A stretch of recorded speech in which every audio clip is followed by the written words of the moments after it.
I just love that all of your kids have gone to you've put all of your kids through college. You've just taken care of the right things and never got caught up in the stuff. Well, like I told her, I said, I don't want to know how much it costs. Like when the kids are in private school, I said, I don't want to know how much it costs. I will be overwhelmed. So don't tell me. I'll just keep working a little harder to make sure we, in our thing, I've made the money, Mona's spent it. Which sounds funny, oh, she spends money, but she pays all the bills, keeps track of everything. Oh. I don't have to do any of that. One of my favorite things about your wife is that I remember we went shopping once and she had her cards wrapped around a hair tie. I'm like, let's go get you a purse. Let's get you a nice one. And she bought the simplest purse. It wasn't anything fancy or grand, but I'm like, I love that you've both never been the grandeur or got swept up, The Bible's very clear about money, if what happens when money's your master, but you've always both just been so focused on legacy and focused on well, if we sow into this, we'll reap this. And if you sow into the right things, you'll see fruit. And I just have seen that in I hear it in so many conversations that we have where Max was telling me a few months ago about when he was interning here in Nashville and he was showing you around the studio and the ping pong table was broke. And you were like, let's go buy him a new one. And the guy turned up Monday morning and it's there and it's like, where did this come from? That was fun. And I just love that some people will never even know the things that you both have sown into this side, well, of eternity. Paul sewed in tremendously to Max. I mean, that was huge. Max initiated it. Paul said yes. So, hey, we know they like their ping pong tables, so we got them a good one. I love that because, and you both just honor people so well, not just in your finances, but how you speak and how you love people, and you just love people as they are. And I'm just always so inspired by you both and the way you always get uncomfortable. But just the way you've always you just love people really, really well. And again, it comes back to doing the right thing and the fruit of that and your yeses. But it's not me, it's we. So that needs to be real clear that it's we, not me. Coming in a hot second. So that's, if you're, God honored me with her. That was the biggest. And we've done pretty well. And I think one of my favorite things in my marriage is to be able to see how well my husband loves me because of how well you love your wife. Well, I think that's one of the biggest things I've seen is how can you relate to a Father God loving you if yours doesn't?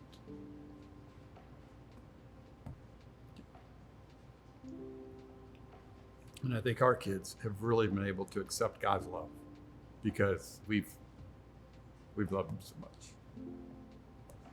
What's been the biggest thing that you've learned that God has showed you in your marriage?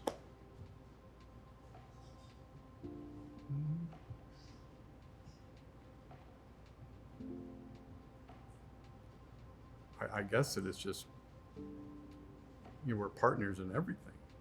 My business, I couldn't do what I do without her doing what she does. Our kids would not be who they are if the hours she spent at home with them. I got the fruit of going home and they wanted to see Dad and I got to play with them, where she's cleaning the poop and everything all day long.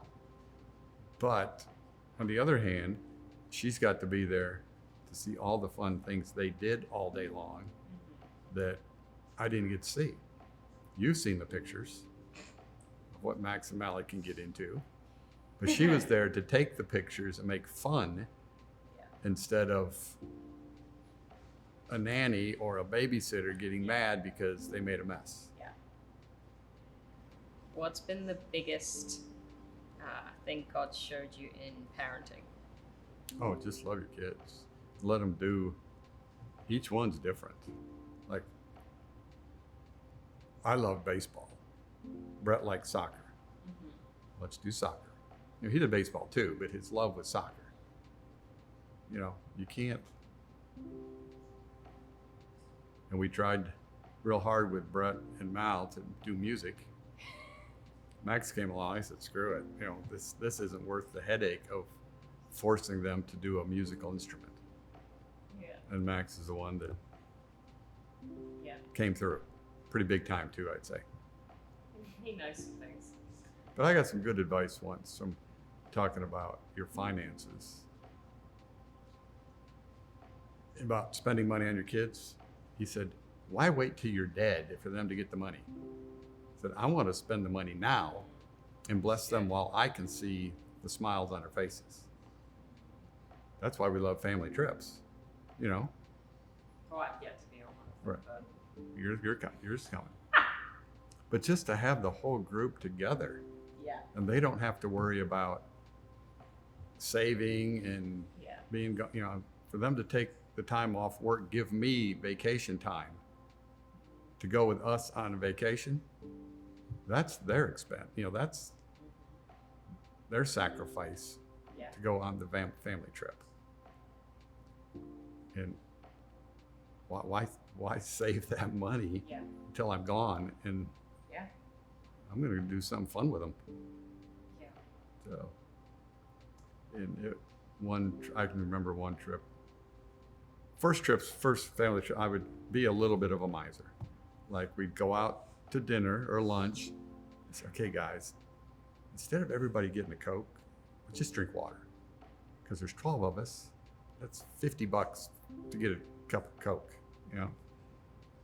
And a couple of years ago, Brett said, "Dad, when did you stop worrying about that?" I said, "This trip. I don't care. If you want a Coke, get a Coke. You want to go fishing? Go fishing. You want to go buy a shirt? Buy a shirt." You know? But it wasn't always like that. I mean, well, camping is not the most glamorous vacation. But we liked it. So, what would you say to someone who's about to leave college, finish up, and they are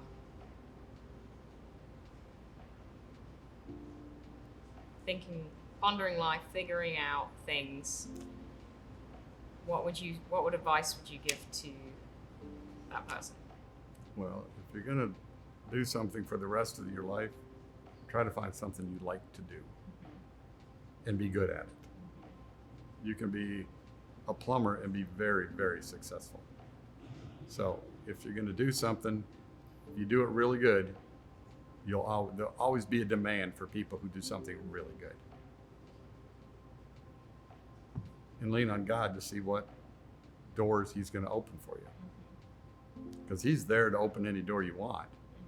But too many people are stiff-arming Him and keeping Him away. And He's just standing back saying, "I'm ready, but you don't want it. And I can't, I'm not forcing." He doesn't force Himself on us. So if you want to keep Him at bay, He'll sit back and watch until you're ready to say, "Show me the way."